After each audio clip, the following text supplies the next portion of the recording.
আচ্ছা বলেন তো ভাই, বাঘ দেখতে ভালো না বাঘিনী দেখতে ভালো? বাঘ, রয়্যাল বেঙ্গল টাইগার, ভাবই আলাদা। সিংহর ক্ষেত্রে দেখেন ওটাই তাই।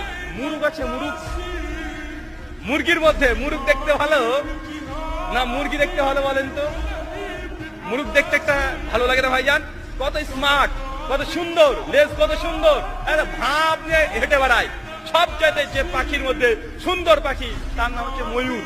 তো ভাই ময়ূর যে পেখম তুলে নাচে, ওটা ছেলে নামে? ওটা ছেলে। আর ময়ূরিনী যেটা আছে ওকে দেখতেই মানুষ চায় না, ওকে দেখলেই গা ঘিন ঘিন করে। আরে গোটা সৃষ্টি জগতে আল্লাহ সুবহানাহু ওয়া তাআলা যত প্রাণী সৃষ্টি করেছে সবগুলো পুরুষ সুন্দর, কিন্তু মানুষের বাচ্চা, মানুষ তুমি বুঝলে না, ওর মেয়ের পিছনে ছুটে বেড়ায়। ও মেয়ের পেছনে ছুটে বেড়াচ্ছে, ওটা ডুপ্লিকেট। কুড়ি হবে ও বুড়ি হয়ে যাবে, আর ছেলেরা কুড়ির পরে স্মার্ট আরো হয়ে যাবে।